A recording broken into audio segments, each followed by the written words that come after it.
एक व्यक्ति मूली चुराने के जुर्म में 8 महीने से बंद था। मैंने कहा तुम पागल क्या हो गए हो क्या, ये कैसे हुआ? और जो मर्डर करके आदमी आया है वो महीने भर में छूट गया, बेल मिल गया उसको। तो ये जो असमानताएं हैं, गरीबी में ये सब चीज मिलता है। लोग झगड़ते ज्यादा हैं। चिकन खाते हैं आप लोग, आपको लगता है कि मुर्गा या मुर्गी कभी उड़ती थी? उड़ती थी? हाँ बिल्कुल उड़ती थी, इसका साक्ष्य है। बत्तख कभी उड़ता था? गीज, हंस उड़ता था? आयरलैंड में एक जगह ऐसा भी है जहां पे लोगों के कान बहुत बड़े होते हैं कि आपकी गाय और मेरी गाय एक जगह रखी जाएंगी तो हम एक गोत्र के हो गए। गरीब लोग ज्ञान नहीं बांटता है। राम भगवान है, राजा के बेटे, समझ रहे हैं? अब वो कृष्ण भगवान है, खुद राजा थे। आपको लग रहा है कि भगवान भी जो हो रहे हैं वो अमीर फैमिली से ही हो रहे हैं। गरीबी में भगवान भी पैदा नहीं होते हैं, कहते सबसे बेकार है। जहाज में गन लगाया कि जहाज चल भी रहा और चारों तरफ एकदम से मार भी रहा है गोली। 1757 की जो पहली लड़ाई थी प्लासी, जहां से अंग्रेजों का बंगाल पे शासन करीब करीब शुरू हो गया था, और तकरीबन 200 साल, और उससे पहले भी अगर जाएंगे तो मुगल ने हम लोगों पे राज किया, उससे पहले जाएंगे तो तुर्क लोगों ने किया। मोहम्मद गजनवी नाम सुना है? सोमनाथ मंदिर को तोड़ा है ना। तो और उससे पहले भी जाएंगे तो बीच का तो इतिहास में देखिएगा तो साउथ और नॉर्थ लड़ रहा है। और 7वीं 6वीं शताब्दी में जाएंगे तो हर्षवर्धन थे वहां पे नॉर्थ इंडिया में। उन्होंने एक किया कुछ दिनों के लिए, तो एक जैसा रहा। उससे पहले जाएंगे तो जो हमारा गुप्त वंश है, जो हमने आपको बताया था कल, उन्होंने एकीकरण किया एक तरह से पूरे भारत को। और उससे पहले बीसी में चले जाएंगे तो मौर्य वंश, जिसके सबसे प्रतापी राजा कौन थे? हाँ, अशोक सबसे ज्यादा प्रतापी वही थे, और सारे प्रतापी ही हुए। यूरोपियन इतिहास जो रहा है वो तो डॉक्यूमेंटेड है। डॉक्यूमेंटेड मतलब उसका सही से आपको किताबों में उन लोगों ने उसको डॉक्यूमेंट किया है, लिखा है। लेकिन हम लोगों का जो इतिहास रहा है वो लिखना ही हमने शुरू किया जब से यूरोपियन हमारे पास आए। उन्होंने हमें लिखना सिखाया कि इतिहास को लिखा कैसे जाता है। उससे पहले तो हम लोग कहानी सुनते थे, कहानी कहते थे, ठीक है ना। श्रुति है ना, स्मृति, ये सब जो यहाँ के शास्त्र हैं, ये सुना गया और कहा गया है। आपको पता है बुद्ध जो थे पैदा हुए, उसके बाद 300-200 साल तक उनके बारे में कुछ लिखा ही नहीं गया, बस सुना गया, ठीक है। अब सुनने में ये हो जाता है कि हम, इसलिए हम लोग रिकॉर्ड कर रहे हैं यहाँ पे, कंफ्यूजन बड़ा क्रिएट होता है। मैंने आपसे कहा, अब एक मीडियम बीच में बन गया, आपके तरफ वो बात जाएगी, आप उसको सुनेंगे, और आपकी जो पूर्वाग्रह है, पूर्वाग्रह का मतलब होता है बाइस्ड होते हैं हम लोग। बाइस्ड मतलब समझ रहे? बाइस्ड का मतलब होता है अंग्रेजी में कि आप एक पक्ष की तरफ झुके होते हैं, है ना। कोई भी आदमी ज्यादातर न्यूट्रल नहीं होता है, बहुत कम है। तो इसीलिए जो इतिहास लिखा गया है वो अपने अपने नजरिए से लिखा गया है। तो लिखने की तो बात तो ठीक है, वहां तो नजरिया है ही। दूसरा, सुनने में तो और भी है, क्योंकि डॉक्यूमेंटेड कुछ लिखा गया है ही नहीं। और जब मैंने आपसे कुछ कहा, आपने सुना, फिर आपने अपना कुछ इसमें जोड़ा, फिर आप किसी और को बताएंगे, वो इसमें कुछ जोड़ेगा, और ऐसे करके 300-200 साल जब जुड़ जाता है तो जो ओरिजिनल जो बात थी वो तो लगता है कि कुछ था ही नहीं। बुद्ध और महावीर के बाद 300-200 सालों तक कुछ लिखा ही नहीं गया, बोला गया, बाद में उसको डॉक्यूमेंट किया गया। ऐसे ही सबके साथ ऐसा हुआ है, चाहे वो जीसस ले लीजिए, चाहे जितने भी हैं। बोलने का, गीता भी बोली ही गई है ना, अर्जुन से बोला ही गया है ना। फिर उसको डॉक्यूमेंट किया है, वो लिखा है, वेद व्यास जी ने लिखा, वो अलग बात है, लेकिन बोला ही गया था वो चीज। तो रिटन जो है, जो राइटिंग है, वो बहुत बाद में आई है। स्पीच बहुत पहले आ गया। जो बोलने का जो क्रम है वो बहुत पहले से विकास हो गया, और राइटिंग बहुत बाद में आई है। और बहुत सारी व्यवस्थाओं में, सभ्यताओं में राइटिंग बहुत बाद में आया है। हड़प्पा का तो ऐसा, हड़प्पा का नाम सुना आपने? जो पाकिस्तान का पूरा एरिया है, गुजरात भी था उसमें, सिंध क्षेत्र का उस तरफ और इस तरफ भी, सिंध नदी का जो था, तो उसका जो लिपि है उसे अभी डिसाइफर किया ही नहीं गया। डिसाइफर का मतलब होता है किसी को पता ही नहीं कि क्या वो लोग लिख रहे थे। उनकी लिपि थी, लेकिन लिपि को जो लिंग्विस्ट होते हैं, जो भाषाविद होते हैं, वो तोड़ नहीं पाए कि वो क्या करते हैं। तो अनुमान है कि ऐसा हुआ होगा। तो ये क्रम चलता है। सबसे पहले राइटिंग का चलेगा, आप देखेंगे तो सुमेरियन सभ्यता है, जो मिडिल ईस्ट की सभ्यता थी। एक बात और, मिडिल ईस्ट जो है अभी इतना बुरा हाल है, अमेरिका ने कुछ खराब किया है, कुछ रशिया ने उसको खराब किया है, फिर बाकी यूरोप ने उसको खराब किया है। लेकिन अगर मानव सभ्यता को देखिएगा तो सबसे ज्यादा एक जमाने में विकसित मिडिल ईस्ट ही था। मिडिल ईस्ट का जो एरिया है, ठीक है, सबसे ज्यादा, सबसे पहले सुविधाएं, व्यवस्थाएं, सभ्यताएं वही विकसित हुई हैं। हर चीज को लेकर के। और ये पुरातत्वविद जो होते हैं, आर्कियोलॉजिस्ट कहते हैं उसको अंग्रेजी में, वो लोग इस चीज की गवाह देते हैं कि नहीं, सबसे पहले तो यही सारा कुछ हुआ। लेकिन अभी सबसे बुरी व्यवस्था वहीं की है कि जो हमने उस दिन मैप बनाया था कि इतना बड़ा क्षेत्र है रसिया, मोटा मोटी तौर पे मैं बता रहा हूं, ऊपर में सबसे बड़ा रसिया रूस क्षेत्र है। और यहां जब रसिया का जो इधर वाला पार्ट है, पश्चिमी भाग, वेस्टर्न पार्ट, वही सारी जनसंख्या इनकी लगभग मॉस्को के आसपास रहती है, क्योंकि इधर पूरा रसिया लगभग खाली है। 80% रसिया मैंने कहा कि खाली था। इतिहासकार इस पर क्या करते हैं कि बटे हुए हैं। कोई कहते हैं कि 500 से लेकर के जो 1700 तक का या 1500 तक का जो कालखंड था, जो समय था, उसे मिडिल एजेस कहते हैं, मध्य युग। क्या कहते हैं उसे? मध्य युग। कोई कहते हैं कि नहीं 500 नहीं 800 ले लो। और ये मैं बात कर रहा हूं एडी की। मैंने कल समझाया था आपको एडी, एनो डोमिनी, यानी ईसा के जन्म के इधर बाद। तो 500, कोई कहते हैं 500 से 1700, कोई कहते हैं 800 से 1500, ये बटे हुए हैं, ठीक है। लेकिन मोटा मोटी बाय एंड लार्ज हम ये समझते हैं कि 1000 साल का जो एक लंबी अवधि था, एक लंबा जो पीरियड था 1000 साल का, उसे मध्य युग में बांटा गया है। मध्य युग में क्या स्थिति थी पूरे विश्व की, इस पर चर्चा करते हैं थोड़ी सी, जिससे कि हम लोग को समझ में आ जाए और तमाम घटनाओं को देखेंगे हम लोग। अब ऐसा समझिए कि मध्य युग का जो एरा था, उसमें सबसे ज्यादा समृद्ध जो था वो मिडिल ईस्ट ही था, मिडिल ईस्ट ही था, ठीक है। मोहम्मद साहब जब मर गए 632 ईस्वी जो है, उसके बाद, जो कि 1400-1500 साल पुराना इस्लाम है, सबसे नया धर्म है इस्लाम, तो उसके बाद 200-300 सालों तक, 400 साल यानी 1000 ईस्वी तक, 1000 एडी तक ये क्षेत्र जो है पूरा विकसित था। यहाँ पे कॉमर्स बहुत डेवलप हो रही थी, वाणिज्य हो रहा था, व्यापार हो रहा था, विद्वानों का जमावड़ा हो रहा था वहां पर। और दो जो क्षेत्र थे सीरिया में, एक दमिश्क का नाम सुना है, दमिश्कस, दमिश्क कहते हैं, इधर है सीरिया, इधर है। तो जो दमिश्क है, और एक बगदाद का नाम सुना होगा आपने, है ना। बगदाद इराक की राजधानी हुआ करती थी, ये सॉरी यहां है सीरिया। तो ये जो रीजन था, ये एकदम सेंटर था, सारी तरह की गतिविधियां यहां पे हुआ करती थी, दुनिया भर के यहां पर विद्वान जमा हुआ करते थे। अल ख्वारिज्म नाम का एक व्यक्ति था, उसने अलजबरा की नींव रखी, अलजबर नाम का किताब रखा, उसे कहते हैं ना बीजगणित, अलजबरा। और भी बहुत सारी। इंडिया भी बहुत ज्यादा समृद्ध था, यहां से मसाले जाया करते थे, ठीक है। कपास जाया करता था, कपड़े, कीमती कीमती कपड़े जाया करते थे। और ये कपड़े और मसाले जाया करते थे मिडिल ईस्ट से होकर के, और फिर वो यूरोप पहुंचता था। और यूरोप में जो धनाढ़ लोग थे, जो एलिट वर्ग, अभिजात्य वर्ग था, पैसे वाले था, वो इन कपड़ों का बड़ा शौकीन था, वो पहनता था इनको, मसाले, है ना, भी उपयोग करता था। तो एक व्यापार का एक पूरा केंद्र यहां से फिर यूरोप जाएगा। और इस व्यापार को बनाने वाला जो सबसे पुराना हाईवे रोड नेटवर्क था, उसे कहते थे क्या? Silk road. नाम सुना है?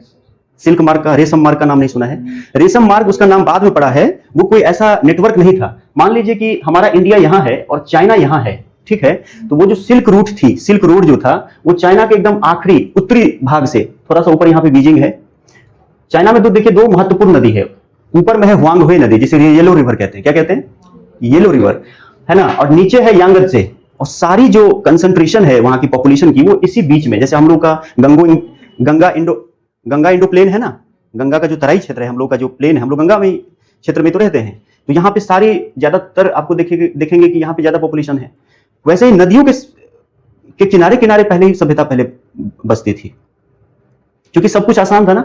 वहां से व्यापार भी होता था, नाव चला के, जहाज चला करके, है ना, आवागमन का रास्ता था, और मिट्टी भी उपजाऊ होती थी, तो कृषि भी वहां पे होती थी। तो सारी सभ्यताएं नदियों के किनारे ही बनी हुई है, ठीक है ना। पुरानी सभ्यताएं जितने भी हैं, अब तो हम लोग हट गए हैं, अब हर जगह हम लोग कर सकते हैं, क्योंकि अब तो ट्रांसपोर्टेशन बहुत, रोड आ गया, रेलवे आ गया।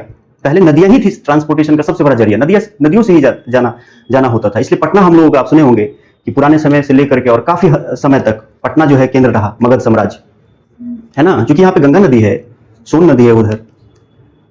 तो कहने का मतलब ये हुआ कि हुआंगहे रिवर, रेलो रिवर, और जो ये रिवर है यांगत्से, तो इसके बीच में सभ्यता थी। यहां से चाइना वॉल शुरू हो रहा है, और ऊपर का जो क्षेत्र है, कल मैंने बताया था चाइना का, वो पहाड़ी इलाका भी है।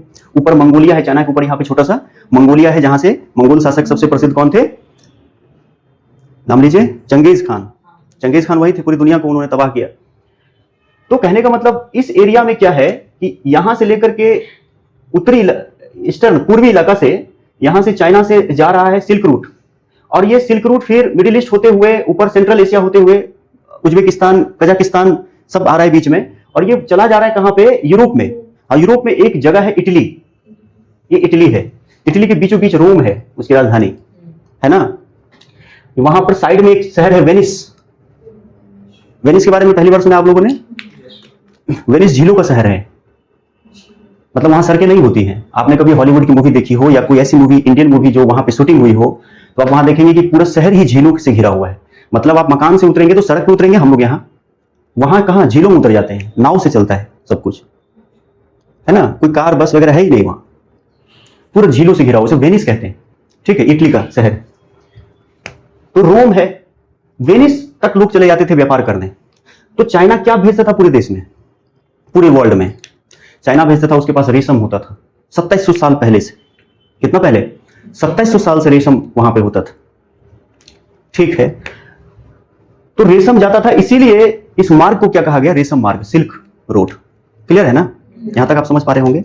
और ये रेशम मार्ग ऐसा नहीं था कि यहीं से जा रहा था, फिर इसके ब्रांचेस थे जो दिल्ली तक आते थे, हमारे यहां दिल्ली तक आते थे, पटना वगैरह भी इससे जुड़ा हुआ था, यहां से भी चीजें जाती थी, उधर जाती थी। ये मैं बहुत पहले की बात बता रहा हूं, खैर ये सब तो चीजें हैं ही।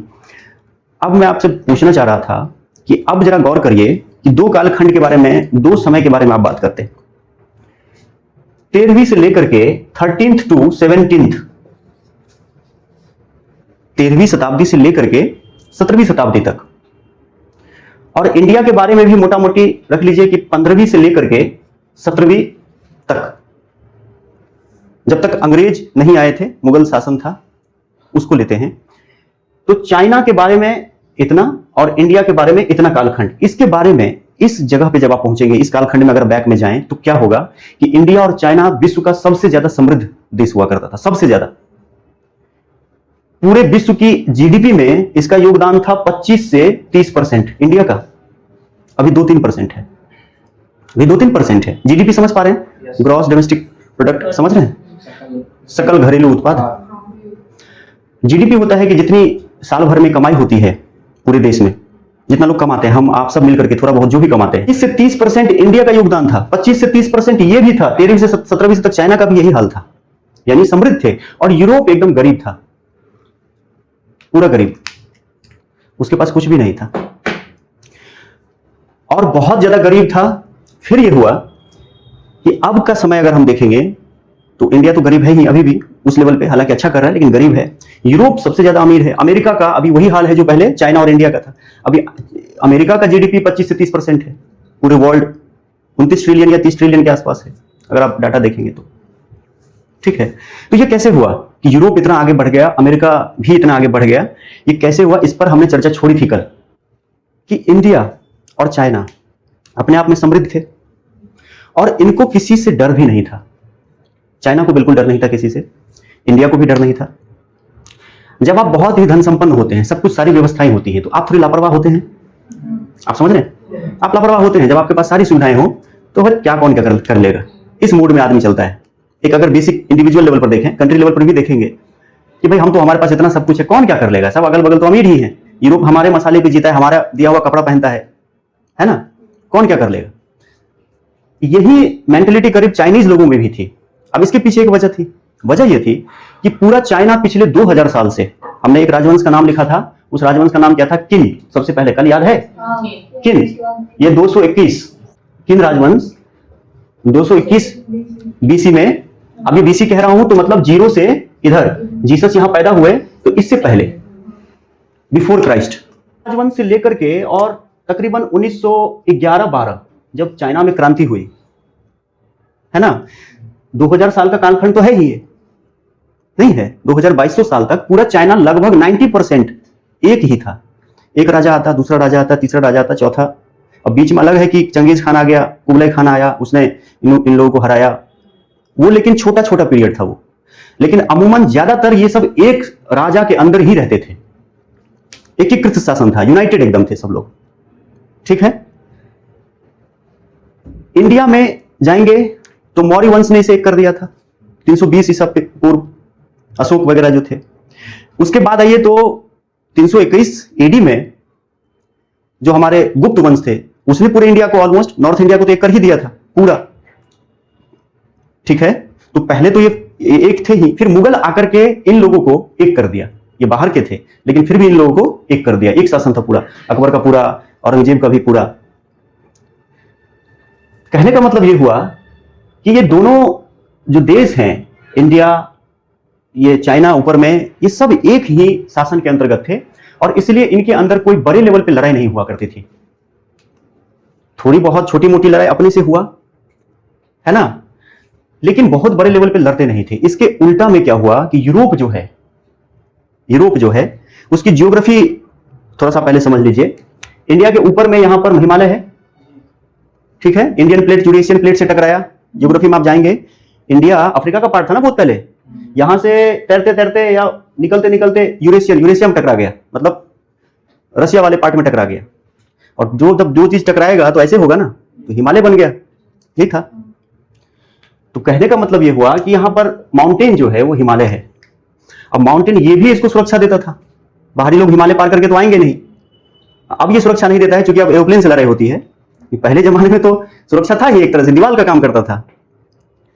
तो कहने का मतलब ये हुआ कि ये है, यूरोप में क्या है कि करीब 8 कंट्री से, अब यहां पे मैप की जरूरत पड़ेगी लेकिन मैं बोल देता हूं, आप लोग मिला लीजिएगा बाद में। 8 कंट्रीज से होकर के आल्प्स पर्वत जाती है, 1200 किलोमीटर लंबी है। कौन सी पर्वत है? आल्प्स। और आल्प्स ने यूरोप को बहुत सुंदर बना दिया है। आल्प्स पर्वत है और आल्प्स पर्वत जो है, इस वजह से यहां स्विट्जरलैंड सबसे सुंदर है जगह। वहां स्विट्जरलैंड पड़ता है आल्प्स में, ऑस्ट्रिया है, इटली में भी थोड़ा पार्ट छूता है, फ्रांस में भी छूता है, ठीक है। ये सब एक जगह है। लेकिन आल्प्स पर्वत के होने से ये लोग बट भी गए हैं। जैसे हम हिमालय की वजह से चाइना से बट गए, तिब्बत से बट गए ना, वैसे ये लोग बटे हुए हैं। एकदम मैदानी नहीं है कि भाई फ्रांस से चलो तो सीधे इटली में कुछ मिलेगा ही नहीं, पहाड़ है बीच में। तो पहले ये बैरियर का काम करता था और इसलिए ये जो देश हैं, फ्रांस है, इटली है, ऑस्ट्रिया है, स्विट्जरलैंड है, लग्जमबर्ग सब है, छोटा छोटा वहां पे देश है, ये सब एक दूसरे से बटे हुए हैं। स्पेन, पुर्तगाल फिर नीचे है। जब ये बटे हुए थे तो एक दूसरे से लड़ाई बहुत करते थे। आपने देखा चाइना इंडिया क्यों लड़ाई नहीं करते थे? एक तो इनको ज्योग्राफिकल प्राकृतिक बैरियर मिल गया था, सुरक्षा, ठीक है। बाहरी आक्रांताओं जो अटैकर्स थे, इन्वेडर्स थे, उनसे उनको कुछ लेना देना था नहीं। और दूसरा समृद्ध बहुत थे, तो छोटी छोटी, आपने देखा कि छोटी गलियों में जाएंगे जहां पे लोग गरीब होते हैं, बहुत दिन रात लड़ाई होती रहती है। गौर किया? आप कभी ऐसी गली से होकर जाइए जहां पे थोड़े गरीब लोग रह रहे हैं, वो छोटी छोटी बातों पे लड़ जाते हैं। मेरी तरफ देखा क्यों? इसी से लड़ जाएंगे, कुछ भी लड़ जाएंगे, समझ रहे हैं। लेकिन जो इनके पास बहुत पैसा है, एलिट वर्ग में जाइए तो वो लड़ते नहीं है, अवॉइड करते हैं, या उनमें वो चीज ही खत्म हो जाती है कि किस चीज के लिए लड़े भाई, है ना।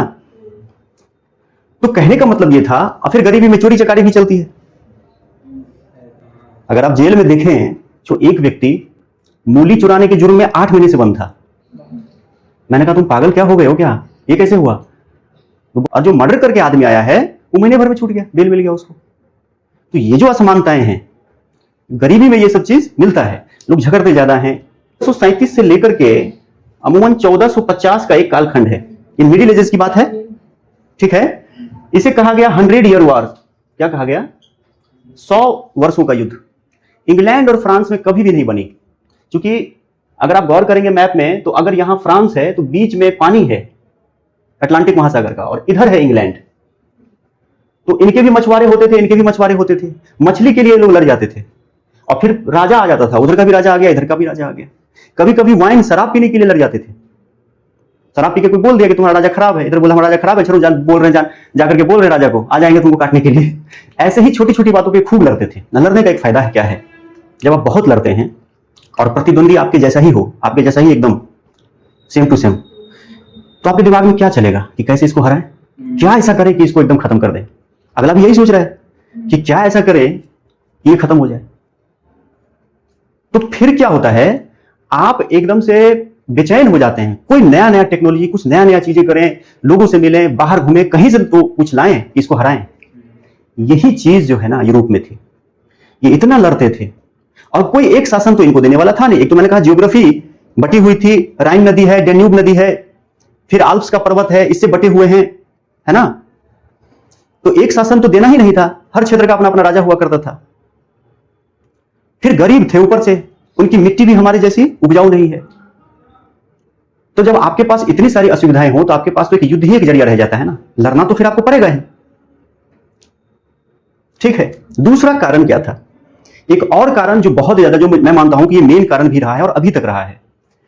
आपको पता है, जब समृद्धि आती है चाइना में, इंडिया में, जब आप भरपेट खाना खा लेते हैं तब आपको मन करता है गप करें, मन करेगा, क्योंकि जब भूख लगे होगी तब कोई काम नहीं कर पाएंगे आप इंपोर्टेंट से इंपोर्टेंट काम नहीं कर पाएंगे तब, या जिसमें बहुत लगाव है वो भी नहीं कर पाएंगे, इंपोर्टेंट तो छोड़िए, कुछ भी नहीं। जब पेट भूखा हो तो सब खत्म हो जाता है।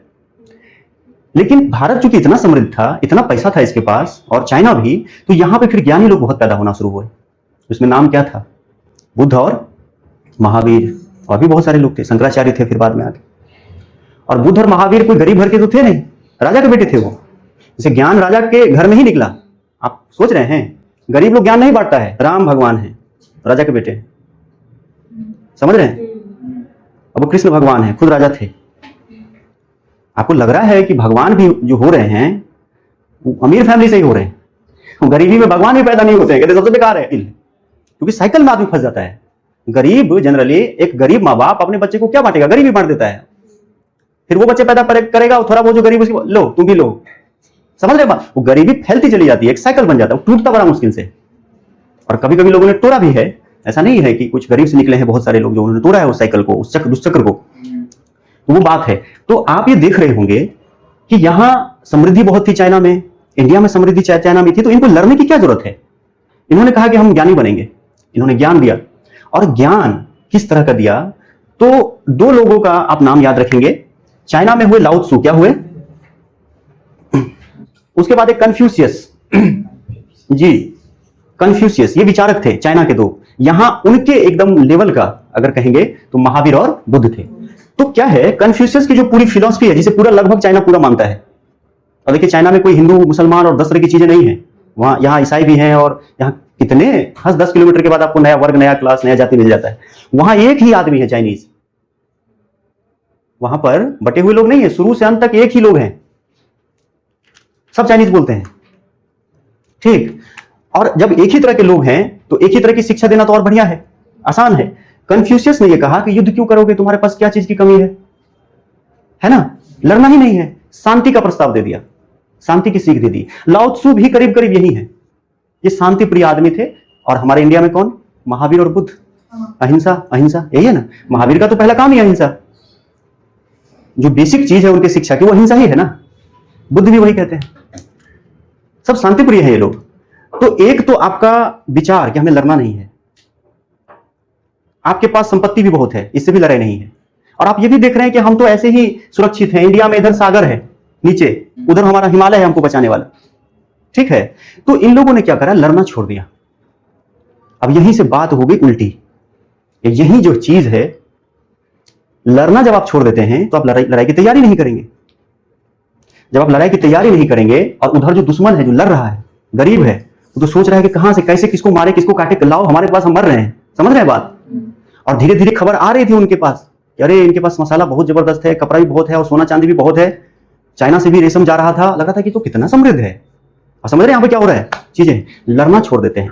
अगर आप बायोलॉजिस्ट से पूछेंगे, आप लोगों ने बायोलॉजी पढ़ी होगी, समझिए कि विकास बहुत ही धीरे धीरे हुआ है। आप चिकन खाते हैं, ठीक है, बहुत लोग नहीं खाते, लेकिन जो खाते हैं उनके लिए बता रहा हूं। चिकन खाते हैं आप लोग, आपको लगता है कि मुर्गा या मुर्गी कभी उड़ती थी? उड़ती थी? हाँ बिल्कुल उड़ती थी, इसका साक्ष्य है। बत्तख कभी उड़ता था? गीज, हंस उड़ता था? ये सब उड़ने वाले थे, लेकिन इनके पुरखों ने उड़ना छोड़ दिया। क्यों छोड़ दिया? अब रिसर्च ये कहता है कि पानी में रहने वाले जीव आइलैंड की तरफ गए। आइलैंड समझ रहे हैं, द्वीप जो होता है। अब आइलैंड पे क्या होता है कि हर तरह का खतरा मौजूद होता नहीं, कौन जाएगा द्वीप पे इनको शिकार करने के लिए? मैदानी इलाका में तो शिकार करना बहुत तरह का खतरा है। तो हुआ ये कि बत्तख है, गीज है, हंस है, ये सब आइलैंड पे जब जमा हो गए तो वहां पे बहुत तरह का खतरा नहीं था। तो इनके पुरखों को, अब इनके पुरखे, बत्तख के दादा परदादा बहुत पहले हजारों साल जाइए, तो उन्होंने सोचा कि यहाँ पे उड़ के क्या करें, जमीन पे ही रहते हैं, खतरा रहेगा तब ना उड़ जाएंगे, आएगा कोई पेड़ पे चढ़ गए, समझ रहे हैं? तो खतरा इनको महसूस नहीं हुआ, इन्होंने क्या किया? पंख गिराना शुरू कर दिया। पंख को पैदा ही नहीं करते थे, कहते थे क्या लेना देना, उसको उड़ना है नहीं भैया हमारा, समझ रहे हैं? पंख इन्होंने धीरे धीरे छोटा किया। अच्छा, पंख उगाने में तो एनर्जी लगेगी ना, आप समझते हैं जो भी आप खाना खाते हैं उसी में सब कुछ आपका बन रहा है। सब कुछ विटामिन नहीं लेंगे, प्रोटीन नहीं लेंगे तो आपको क्या लग रहा है कि आप एकदम malnutrited हो जाएंगे, एकदम कुपोषित हो जाएंगे, या फिर अंग नहीं डेवलप होगा। तो पंख निकालना भी अपने आप में बहुत एनर्जी टेकिंग था, एनर्जी कंज्यूमिंग था, एनर्जी लगता था उसमें। तो उन्होंने कहा एनर्जी बचाओ, इस एनर्जी से बाकी काम कर लेंगे, पंख हटा दिया। अब ये चीज जो भी लाभदायी होती है, याद रखिएगा बायोलॉजी में एक टर्म है कि जो भी आपके लिए फ्रूटफुल होगा, जिससे आपको फायदा पहुंचेगा, वो चीज आपके बच्चों में जाएगी, और जो चीज आपके लिए नुकसानदायी है वो हट जाएगा धीरे धीरे। तब वही जीन जो है नहीं उड़ने वाला, पंख कम निकालने वाला, नहीं निकालने वाला, उनके बच्चों में आ गया। इसीलिए बत्तख अब नहीं उड़ते हैं, इसीलिए मुर्गा नहीं उड़ता है, खतरा नहीं महसूस हुआ। यही चीज यहां पे लागू हो रही है। आपको लग रहा है इन लोगों ने लड़ना छोड़ दिया, सब कुछ था, किससे लड़े? तो हथियार का विकास कौन करेगा? समझ रहे हैं? और जिनको हमेशा खतरा था एक दूसरे से ही, क्योंकि फ्रांस लड़ जा रहे हैं, इटली लड़ जा रहा है, क्या मैं बातें समझा पा रहा हूं आप लोगों को?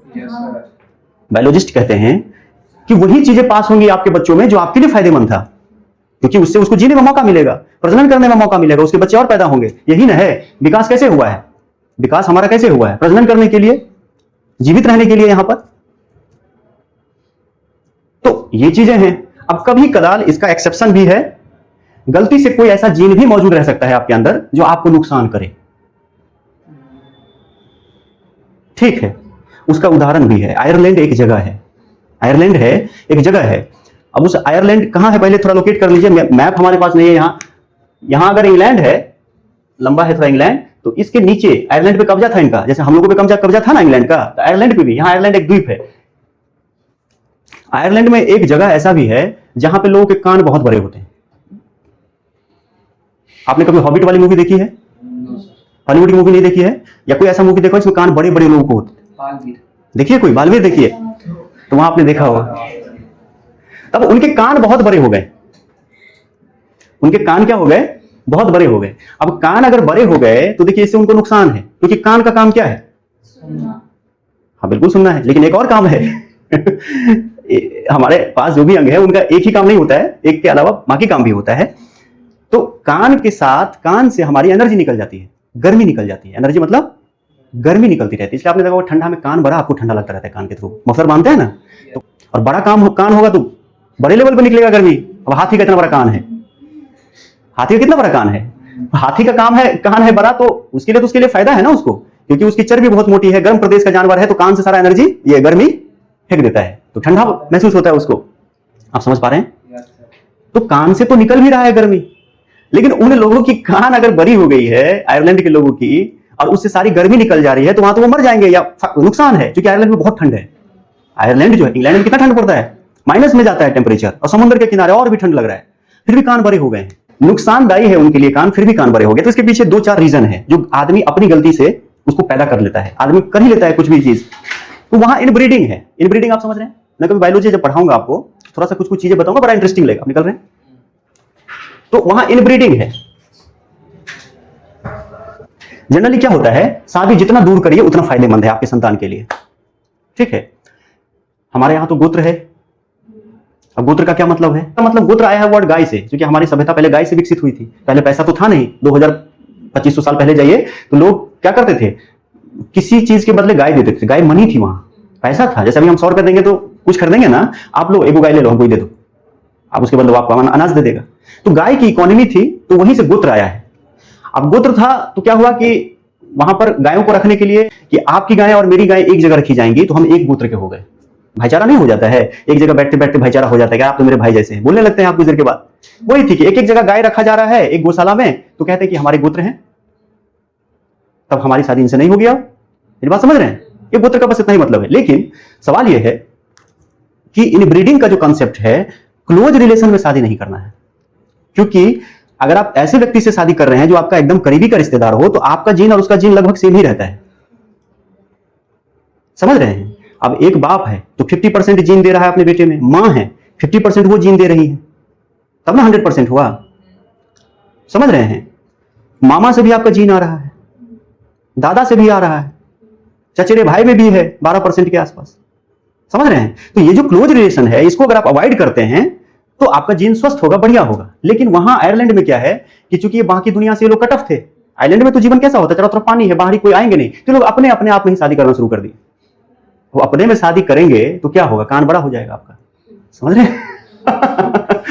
कान बड़ा हो जाएगा फिर, और फिर ये हजारों साल तक चला है, समझ रहे हैं बात को। तो एक ही जीन दूसरे में भी चली गई, दादा का जीन बेटे में, बेटे का जीन उसके फिर पोते में, ऐसे करके, समझ रहे हैं मेरी बात।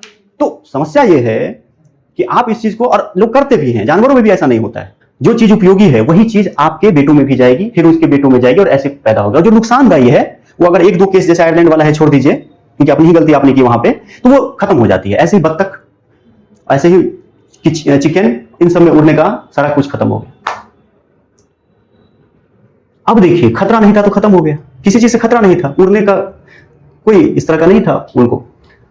ऐसी ही चीज थी यहाँ पे इंडिया और रशिया में, ये चाइना में, ये समृद्ध थे, इनको खतरा नहीं था और एक शासन के अंतर्गत थे, इसलिए उन्होंने कोई टेक्नोलॉजी विकसित ही नहीं की। और कमाल की बात है, आपको अजीब लगेगा कि जिससे सारा यूरोप विकसित हो गया और इतनी युद्ध लड़े गए और जीत गए, वो चाइना का ही देन है।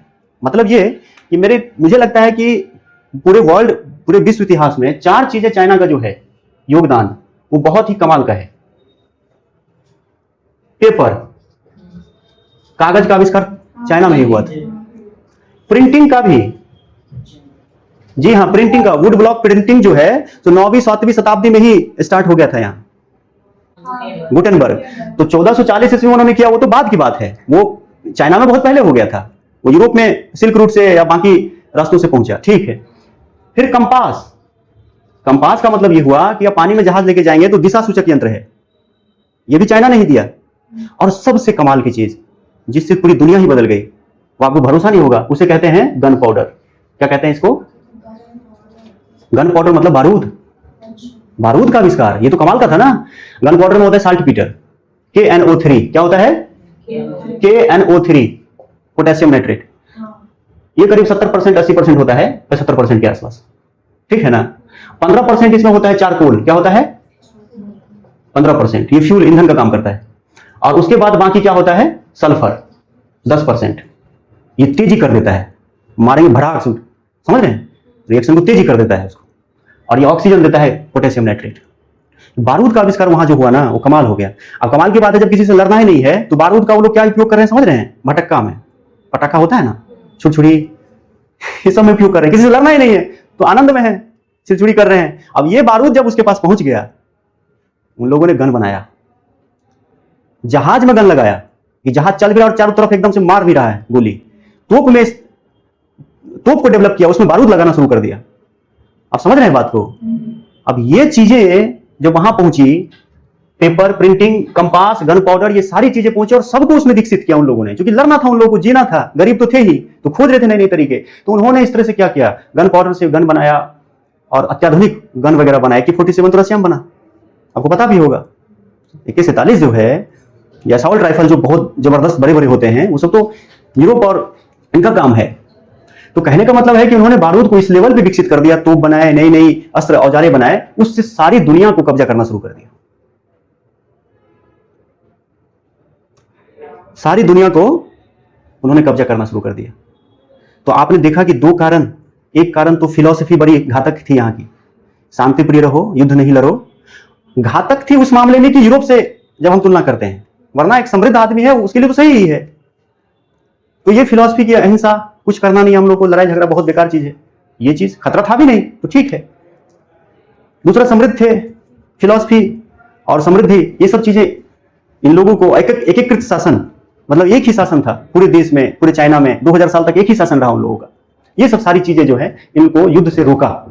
कि रोमन एम्पायर जो है, जो अगस्टस से शुरू हुई थी, जूलियस सीजर उसी के थे, आपने सुना होगा नाम।